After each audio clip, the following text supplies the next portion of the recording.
जय हिंद साथियों, स्वागत है आपका अपने यूट्यूब चैनल शिक्षा सागर एकेडमी पे। साथियों, जो वर्तमान में एसएससी एमटीएस की परीक्षा हो रही है, उसमें पूछे गए महत्वपूर्ण जनरल अवेयरनेस के प्रश्न आपके सामने लेके आया हूं। जो कल यानी 12 मई फर्स्ट शिफ्ट में पूछे गए महत्वपूर्ण प्रश्न हैं, उन सभी प्रश्नों को आपके सामने पेश करने की कोशिश किया हूँ। तो साथियों, अगर आपको हमारा वीडियो अच्छा लगेगा तो प्लीज़ आप हमारे यूट्यूब चैनल को सब्सक्राइब कर दीजिएगा। तो चलिए बिना किसी देरी के प्रश्न की ओर बढ़ते हैं। देखते हैं कल एसएससी एमटीएस यानी 12 मई को पहली शिफ्ट में कौन सा प्रश्न पूछा गया था। चलिए बढ़ते हैं प्रश्न की ओर। स्क्रीन पे आपको प्रश्न दिखाई दिया होगा, पद्मावत किसकी रचना है। तो साथियों, इसका उत्तर है मलिक मोहम्मद जायसी। यह एसएससी एमटीएस की परीक्षा में पूछा गया प्रश्न है, जो 12 मई को फर्स्ट शिफ्ट में पूछा गया था।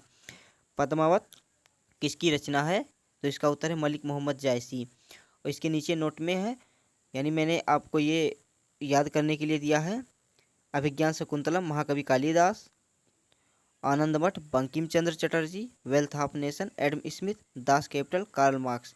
साथियों, ये नीचे जो मैंने 4 प्रश्न लेखक से संबंधित लिखे हैं, हो सकता है जिन लोगों का पेपर अगली शिफ्ट में हो उनके एग्जाम में पूछ भी सकता है, तो इसलिए मैंने इम्पॉर्टेंट लेखक को आपके सामने पेश किया हूँ। प्रश्न पूछा गया था पद्मावत किसकी रचना है, मलिक मोहम्मद जायसी की है।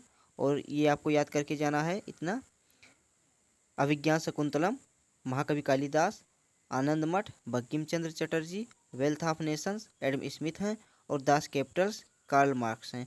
चलिए अगले प्रश्न की ओर बढ़ते हैं, देखते हैं अगला प्रश्न क्या पूछा गया था। स्क्रीन पे अगला प्रश्न है, केरल में नववर्ष का त्यौहार कौन सा है। साथियों, जो केरल में नए वर्ष का त्यौहार मनाते हैं उसको क्या कहते हैं, तो इसका उत्तर है विशु। यह केरल वासियों के लिए नववर्ष का दिन है। यह मलयालम महीने में मेष की पहली तिथि को मनाया जाता है। चलिए साथियों, अगले प्रश्न की ओर बढ़ते हैं, देखते हैं अगला प्रश्न क्या है। स्क्रीन पे अगला प्रश्न पूछा गया था, सीमा पर सड़क किसके द्वारा बनाया जाता है। साथियों, जो सीमा होती हैं बॉर्डर, उन पे सड़क किसके द्वारा बनाया जाता है, किस विभाग के द्वारा बनाया जाता है। तो साथियों, सीमा पर सड़क सीमा सड़क संगठन के द्वारा बनाया जाता है। यह आपकी परीक्षा में पूछा गया प्रश्न है एसएससी एमटीएस में। साथियों, चलिए अगले प्रश्न की ओर बढ़ते हैं, देखते हैं अगला प्रश्न क्या पूछा गया था। चलिए देखते हैं। प्रश्न पूछा गया था, अल्लाह रखा खां कौन सा वाद्य यंत्र बजाते हैं। इसका सही उत्तर है तबला वाद्य यंत्र बजाते हैं। साथियों, महत्वपूर्ण वाद्य यंत्र से संबंधित 2 प्रश्न लेके आया हूँ कि जाकिर हुसैन ये भी तबला वादक हैं, और उस्ताद बिस्मिल्लाह खां शहनाई वादक हैं। तो आपके एग्जाम में केवल प्रश्न यह पूछा गया था कि अल्लाह रखा खां कौन सा वाद्य यंत्र बजाते हैं, तो इसका उत्तर है तबला। और जाकिर हुसैन भी तबला वादक से संबंधित हैं, उस्ताद बिस्मिल्लाह खां शहनाई वादक से संबंधित हैं। चलिए अगले प्रश्न की ओर बढ़ते हैं, देखते हैं क्या पूछा गया था। साथियों, ये जितने प्रश्न करा रहा हूँ, ये यानी कल जो 12 मई की परीक्षा थी फर्स्ट शिफ्ट में पूछा गया प्रश्न है एसएससी एमटीएस के। चलिए साथियों, देखते हैं अगले प्रश्न की ओर, देखते हैं अगला प्रश्न क्या है। स्क्रीन पे अगला प्रश्न है पॉलिटी से संबंधित, शोषण के विरुद्ध अधिकार किस अनुच्छेद में है। साथियों, जो शोषण के विरुद्ध अधिकार है वह किस अनुच्छेद में है। इसका उत्तर अनुच्छेद 23 से 24। इसका मुख्य उद्देश्य यह है कि 14 वर्ष से कम आयु के बच्चों से काम ना करवाना। यदि कोई 14 वर्ष से कम आयु के बच्चों से काम करवाता है तो इसके लिए दंडनीय है। साथियों, इसका मुख्य उद्देश्य है कि 14 वर्ष से कम बच्चों को काम नहीं करवाना। चलिए अगले प्रश्न की ओर बढ़ते हैं, देखते हैं अगला प्रश्न क्या है। अगला प्रश्न पूछा गया था, फूलों के आंतरिक भाग को क्या कहते हैं। साथियों, फूलों के आंतरिक भाग को स्त्री केसर कहते हैं। चलिए अगले प्रश्न की ओर बढ़ते हैं, देखते हैं अगला प्रश्न क्या है। यह बायोलॉजी से संबंधित प्रश्न है। फूलों के आंतरिक भाग को क्या कहते हैं, स्त्री केसर कहते हैं। चलिए बढ़ते हैं नेक्स्ट क्वेश्चन की ओर। स्क्रीन पे अगला प्रश्न है, पुरंदर की संधि किसके बीच में हुई थी। साथियों, पुरंदर की संधि किसके बीच में हुई थी। इसका उत्तर है मुगल साम्राज्य के सेनापति राजपूत शासक जयसिंह प्रथम और मराठा साम्राज्य के छत्रपति शिवाजी महाराज के बीच में 11 जून 1665 को पुरंदर की संधि हुई थी। साथियों, पुरंदर की संधि शासक जयसिंह प्रथम और छत्रपति शिवाजी महाराज के बीच में हुई थी। अगर आपसे डेट पूछेगा तो 11 जून 1665 को हुई थी। चलिए अगले प्रश्न की ओर बढ़ते हैं। साथियों, यह भी प्रश्न एसएससी एमटीएस में पूछा गया था। चलिए अगले प्रश्न की ओर बढ़ते हैं, देखते हैं अगला प्रश्न क्या है।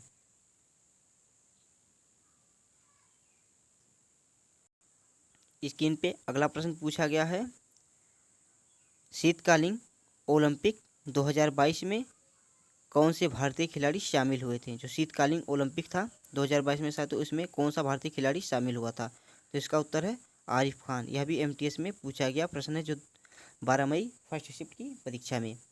चलिए अगले प्रश्न की ओर बढ़ते हैं, देखते हैं अगला प्रश्न क्या है।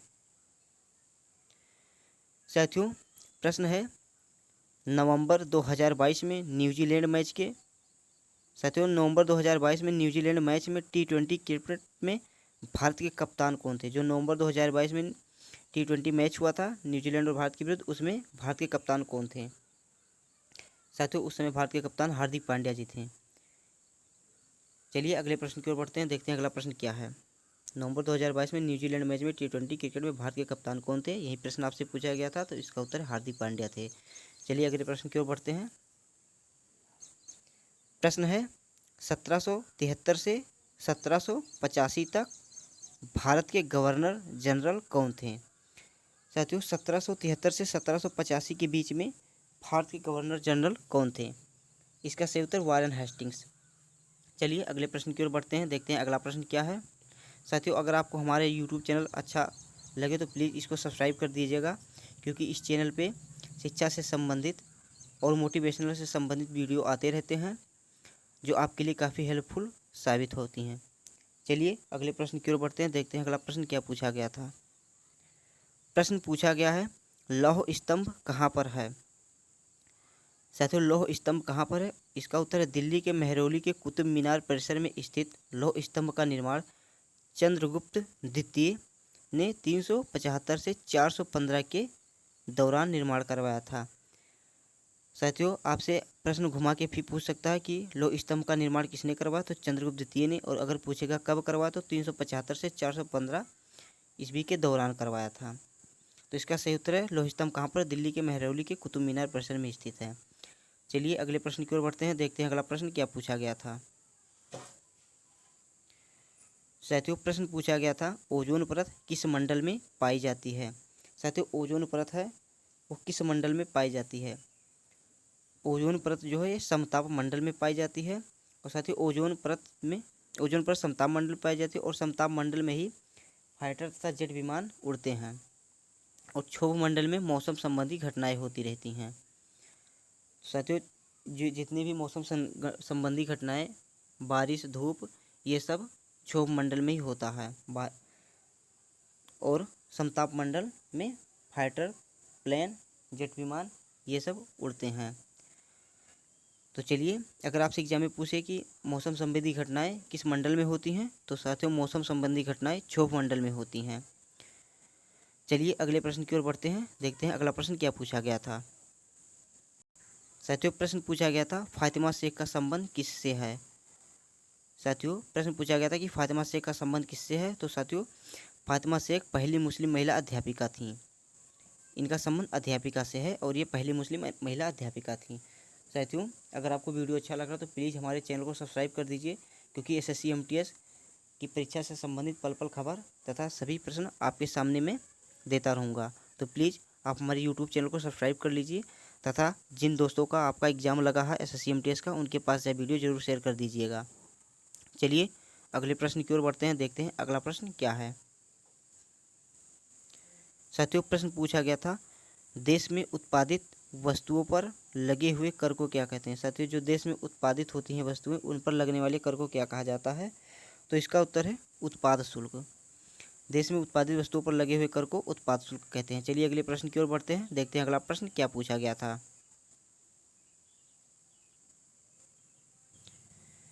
प्रश्न पूछा गया था, पहल योजना किस मंत्रालय के द्वारा शुरू की गई। साथियों पहल योजना जो है यह किस मंत्रालय के द्वारा शुरू की गई। तो इसका सही उत्तर है पेट्रोलियम और प्राकृतिक गैस मंत्रालय के द्वारा पहल योजना की शुरुआत हुई।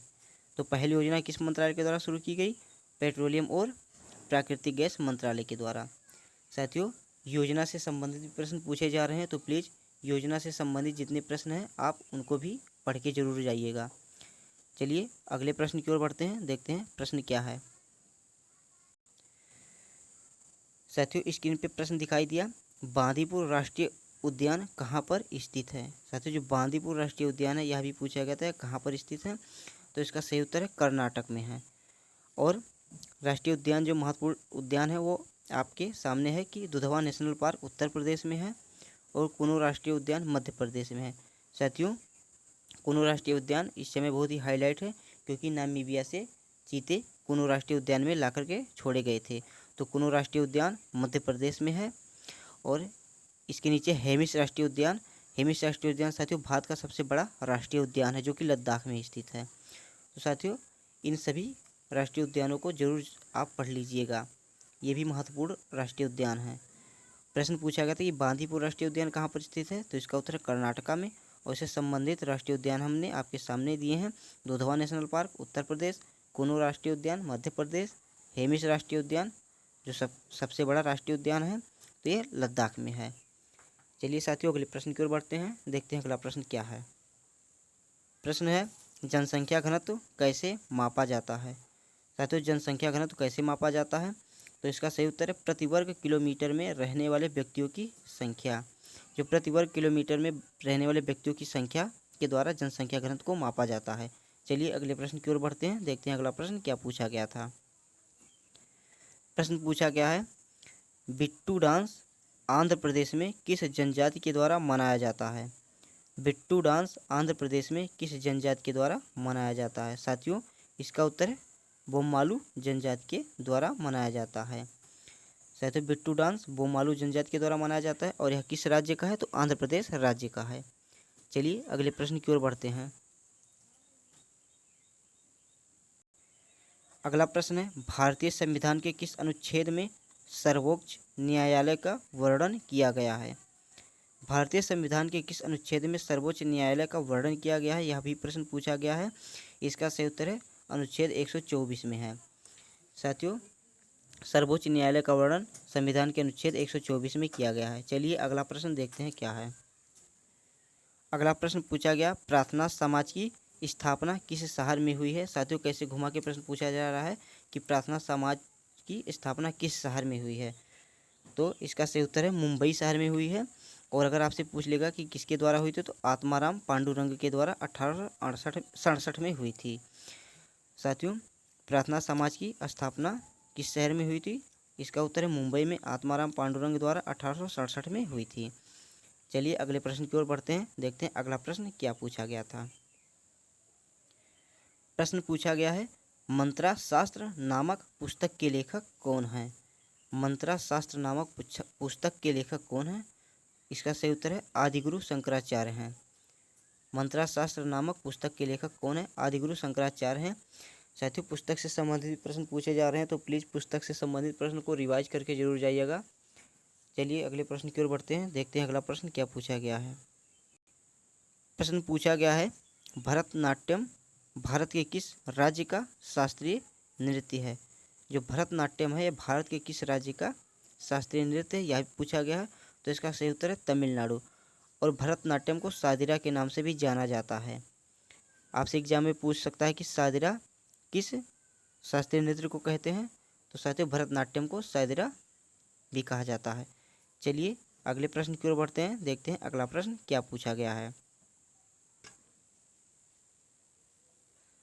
प्रश्न पूछा गया है पश्चिमी चक्रवात विक्षोभ का प्रवेश भारत में कहाँ से होता है। साथियों पश्चिमी चक्रवात विक्षोभ का प्रवेश भारत में कहाँ से होता है, इसका सही उत्तर है पश्चिमी विक्षोभ से होता है। और साथियों जो ये पश्चिमी विक्षोभ है या पश्चिमी विक्षोभ उत्तर भारत में वर्षा हिमपात और कोहरे से संबंधित है।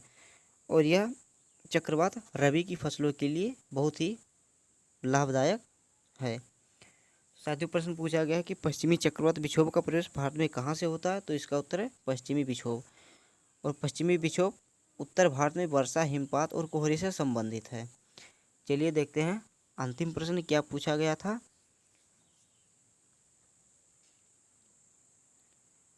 अंतिम है प्रश्न जनसंख्या में प्रति 1000 पुरुषों पर महिलाओं की संख्या को कहा जाता है। जनसंख्या में प्रति 1000 पुरुषों पर महिलाओं की संख्या को कहा जाता है, तो इसका उत्तर है लिंगानुपात कहा जाता है। और भारत की 15वीं जनगणना 2011 के अनुसार पिछले 10 वर्षों में कुल लिंगानुपात 933 से बढ़कर 943 हो गया है। साथियों, जनसंख्या से संबंधित प्रश्न आपसे एग्जाम में घुमा के भी पूछ सकता है कि 2011 में भारत की किस नंबर की जनसंख्या, मतलब किस नंबर की जनगणना थी, तो 15वीं जनगणना थी। तो भारत की 15वीं जनगणना 2011 के अनुसार पिछले 10 वर्षों में कुल लिंगानुपात 933 से 943 हो गया है। और प्रश्न पूछा गया था कि जनसंख्या में प्रति 1000 पुरुषों पर महिलाओं की संख्या को कहा जाता है, तो इसका सही उत्तर है लिंगानुपात कहा जाता है। आई होप साथियों आपको वीडियो अच्छा लगा होगा। साथियों, अगर वीडियो अच्छा लगा है तो प्लीज़ चैनल को सब्सक्राइब कर दीजिए और अपने दोस्तों के साथ शेयर करना मत भूलिएगा, क्योंकि इस चैनल पर सभी प्रतियोगी परीक्षाओं से संबंधित वीडियो आते रहते हैं जो आपके एग्ज़ाम में काफ़ी हेल्पफुल साबित होती हैं। तो साथियों, प्लीज़ अगर आप नए हो तो चैनल को फटाफट सब्सक्राइब कर लीजिए और बेल आइकन को ऑन कर लीजिएगा, क्योंकि मैं अगर कोई वीडियो डालूंगा तो सबसे पहले आपके पास उसका मैसेज पहुंचेगा। तो प्लीज़ साथियों, आप हमारे यूट्यूब चैनल को सब्सक्राइब कीजिए, लाइक कीजिए और शेयर कीजिए। चलिए मिलते हैं किसी अगले वीडियो में किसी अच्छी टॉपिक के साथ, बेहतर से बेहतर कंटेंट के साथ। तब तक के लिए जय हिंद, जय भारत, वंदे मातरम।